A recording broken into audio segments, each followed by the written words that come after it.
Hello, in this case, I am working on a subtraction fraction with unlike denominators. For example, we have the 3 and the 5, and we need to look for the least common multiple.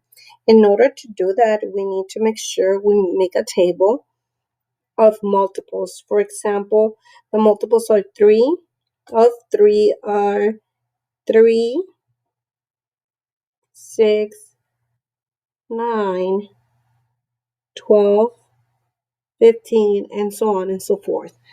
And the ones for 5 are 5, 10, 15, 20, 25, dot, dot, dot. Also, if you don't understand how I got these numbers, um, just picture that you have the 1, 2, 3, 4, 5, etc. And you are multiplying 3 times 1 to get 3, 3 times 2 to get 6, 3 times 3 to get 9, and so on and so forth.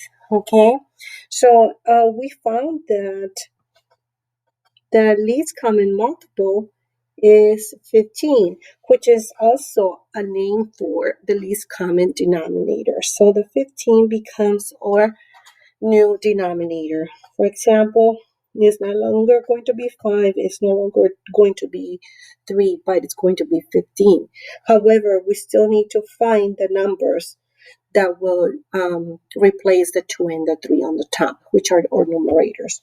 And in order for us to find that out, we're going to use this organizer over here and know that at the end we need to end up with 15 as our denominator. So what did I do 2, 3 to get 15? Well, I'm just going to draw the number 1 here. But in order to get 15, if I look at my table, I multiplied 3 times 5 and I got 15. So I'm going to put the 5 here, and whatever I do to the bottom, I need to do to the top. Now, you can see why I put the 1, because any number divided by its number itself, it gives you 1. So 5 divided by 5 gives you 1 whole, represents 1 whole, or 5 parts out of 5. Now, 2 times 5 equals 10. So my first